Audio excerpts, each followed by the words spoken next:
Hey guys, how you doing? I'm doing okay. Recently, I just started watching a movie, and I want to share this scene with you because I like to do sort of like a, a sociological study, and part of that sociological study will be how you guys will respond to what you will see. Okay? Because what you're about to see is based on a real story, based on true events. And it happened in, I would say, what, the late 1980s or so? Now, of course, that's important in understanding what happens. However, nothing, nothing supersedes anything except how we behave and treat others. And I've said many times that the Jewish tradition articulates and teaches that God cares more about how we behave and treat others than anything else. It matters more than what we say. It matters more than what we believe. It matters more than how we believe. Also, intent. So we have behavior, how we treat others, and our intent. God cares more about that than anything else. So, that's why many Republicans and conservatives really care more about what President Trump does, his actions, than what he says to the media. Because he has the media's number. Okay?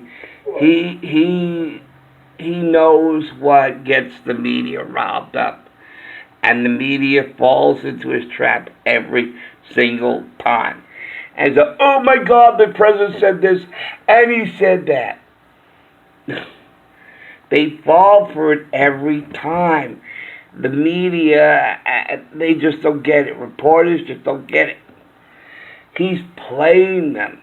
It's like he's fishing. Think of it like a fisherman, right? He's thrown his line into the water, and he's caught something, and he'll play with the fish. He'll give him a little line, and then he'll start pulling on it, and then give him a little slack, and then pull. He'll play with the fish. That's what President Trump does to the media and only the media. Nobody else. Because the media hates him so much that President Trump likes to play with them and tease them. So it's more important what Trump does and than what he says. And that's basically how the Jewish tradition is. The Jewish tradition teaches that we care. We as a society, and God also, cares more how we behave and treat others than what we say. It's what we do that matters, not what we say. So, with that in mind, I'm going to play this sequence 3 times. The first time with the audio muted. The second time with the audio. And then the third time with the audio muted again. Okay, so here's what I'm going to do.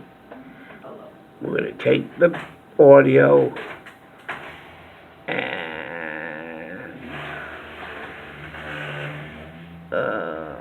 come on.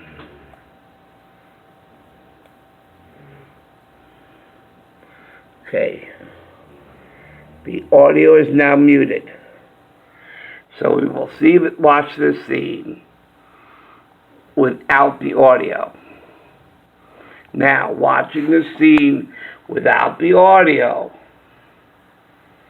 let's watch this together and take a look at the events that happen here. I introduce you now to a teenager. It's a pretty girl, and she's walking along the street or the sidewalk, minding her own business. And you can also see she's got her headphones on. So it's a public street. She has every right to walk on it. And she's just walking along, minding her own business, listening to what she's listening to.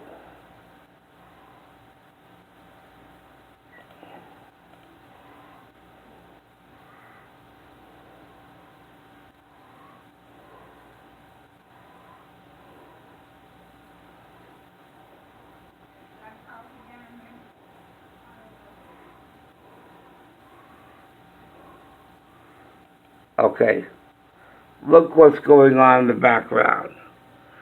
We now see some kids approaching her. Are they her friends? Are they schoolmates? Are they going to come up to her and say, "Hey, how you doing?" They're rushing up to her. You can see now a little out of focus, but you can see the hair. The back of her hair is flying behind her.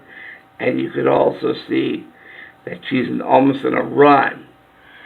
So she's saying, hold up, let me walk with you. Good morning, how you doing?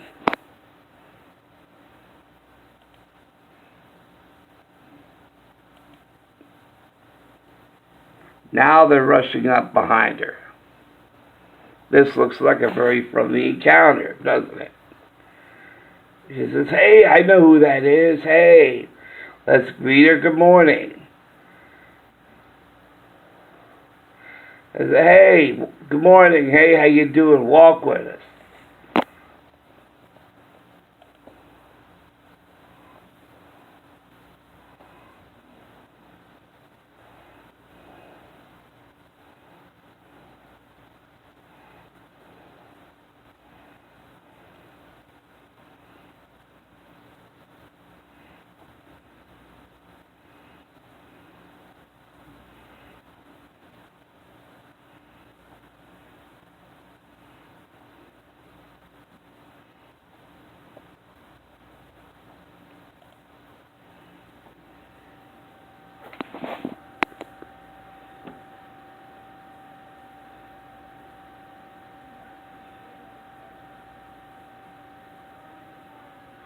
So her classmates threw her in a dumpster full of trash.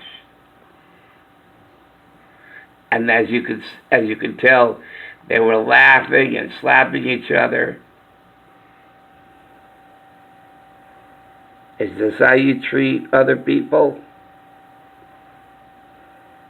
Is that how you treat your fellow human being? Is that a good thing to do?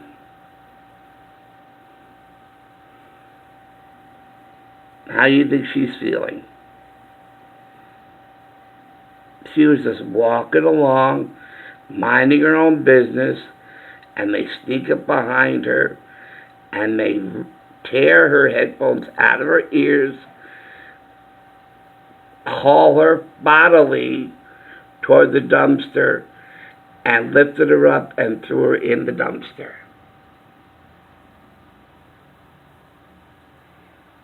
Is this how we treat each other? Is this how you treat someone who's just walking along, minding her own business? Who is this person? Well,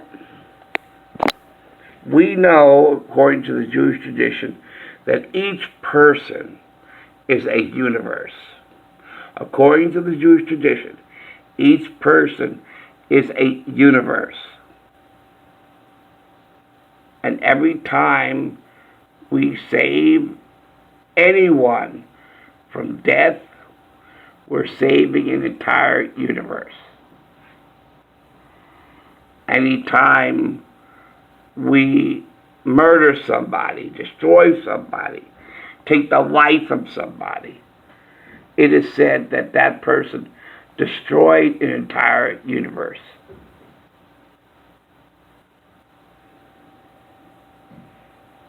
She has a mother and a father,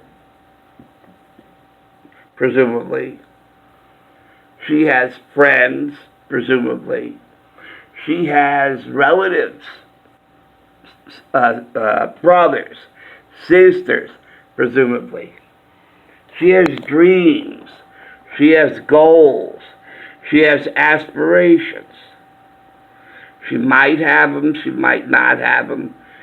She might have a dream to become somebody. She might have hobbies.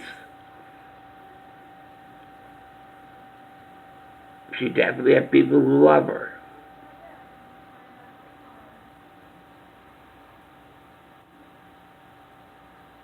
So, and this is based on a real event. How do you think she feels? Laying in a dumpster. Being tossed in a dumpster. Is this how you treat another American, let alone your fellow human being? These are American kids treating this American like this. Is this what it means to behave like an American, to treat your fellow American this way? Okay, we'll let this image set with you for another few minutes.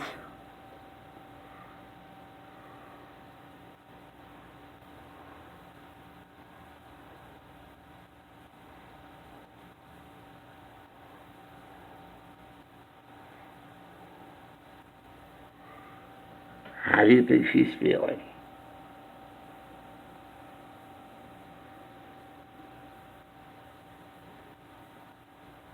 Was that legal, what those kids did?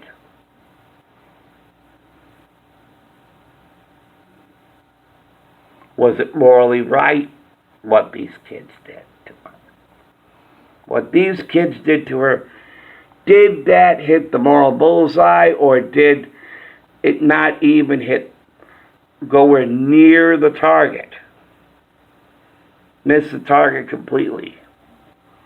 Because when we sin in the Jewish tradition, it is like hitting the moral bullseye.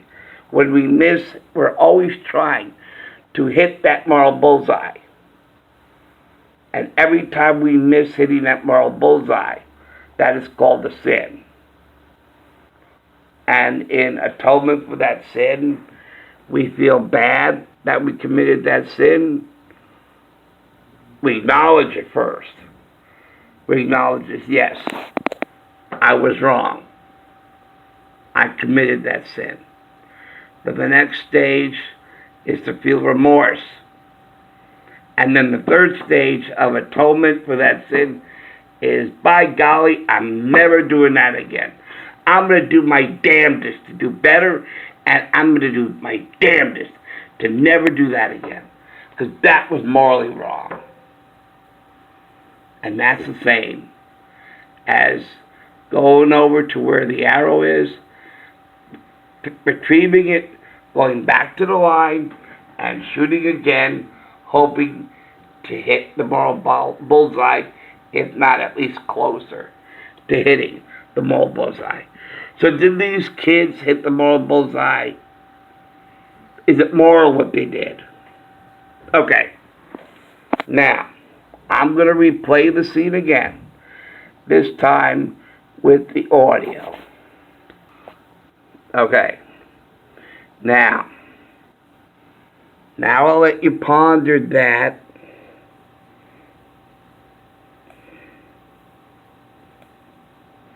Now I've turned on the sound. And now you'll see what this is all about. But before I start up again, think about domestic battery. When you're in the middle of arguing with somebody, particularly wife or girlfriend, and you're arguing and arguing and arguing, and the whole point and the focus is on what you're arguing about. But the moment you strike her, the moment you hit her, everything that was talked about is thrown out the window because you hit her. And the focus then becomes, and it changes to, you hitting her. So, keep that in mind. We saw what the kids did. Now, so it really matters not what they said. It truly matters what they did. So you're coming away with this with one reaction to the scene. Now I'm going to replay the scene with the sound. And I guarantee it that you will have a totally different reaction.